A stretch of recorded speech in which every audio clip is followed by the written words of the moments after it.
ஊர்வசி, நீ ஆடியது நாட்டியமா அல்லது ஜெயந்தன் மேல் கொண்ட காதல் நாடகமா? தேவேந்திரா, கலை என்பது தெய்வீகமானது. அதிலும் இசையும் நாட்டியமும் இறைவனே விரும்பி வளர்த்த பெருமைக்குரியது. அந்த துறையில் பணியாற்றுபவர்கள் அரங்கிற்கு வந்துவிட்டால் அவர்கள் புனிதமான கலையை மட்டும்தான் வெளிப்படுத்த வேண்டுமே தவிர ஒருவருக்கொருவர் மீது ஏற்பட்ட காதலில் மயங்கி உணர்ச்சி வசப்பட்டு கலையை மாசுபடுத்தினால் அதை விட மகா பாவம் இந்த உலகில் வேறு எதுவுமே இல்லை.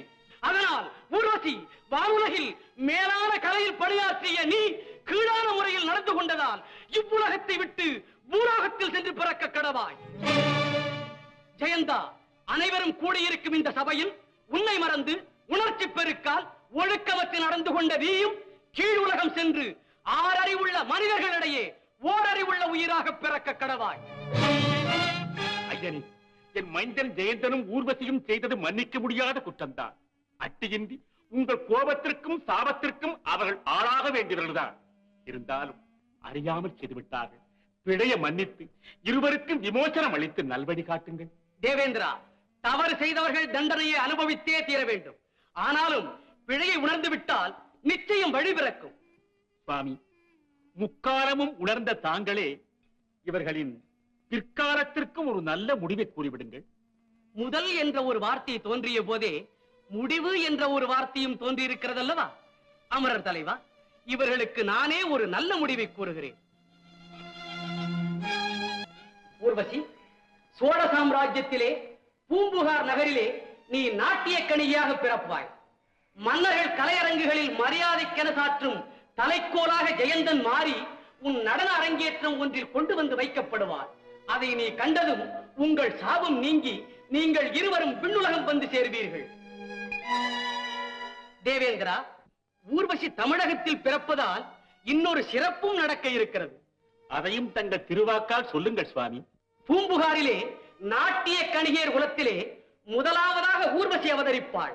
பிறகு இவளுடைய வம்சத்திலே மாதவி என்றொரு ஆடல் அரசி தோன்றுவாள். அவளால் செந்தமிழிலே சிலப்பதிகாரம் என்ற சிறந்த ஒரு காப்பியமே உருவாகும். அந்த அரும்பெரும் காப்பியத்தை இளங்கோவடிகள் என்ற என்னை போல் ஒரு துறவியே செய்ய போகிறார். அதை நினைத்து இன்றே நானும் பெருமைப்படுகிறேன்.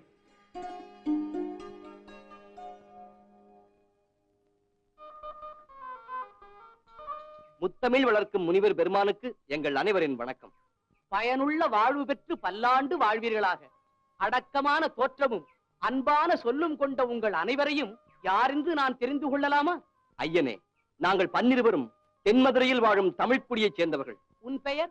அடியேன் பெயர் தொல்காப்பியன். காப்பியங்கள் இயற்றும் குடியைச் சேர்ந்ததால் தொல்காப்பியன் என்று பெயரோ? ஆம் சுவாமி. நீ யாரம்மா? பெருமானே, அடியாள் பாணர் குலத்தைச் சேர்ந்தவள். என்னை காக்கை பாடினி என்று அழைப்பார்கள். ஓஹோ, காக்கைகளின் ஒற்றுமையை பற்றி ஒரு முறை கவி பாடி காக்கை பாடினி என்று பெயர் பெற்ற பெண் நீதானா? ஆம் சுவாமி. மிக்க மகிழ்ச்சி. அது சரி, 12 என்னை தேடி வந்த காரணம்? நற்றமிழ் மேதையான தங்களிடம் நாங்கள் அனைவரும் சீடர்களாக இருக்க வேண்டும் என்று வந்திருக்கிறோம் ஐயனே.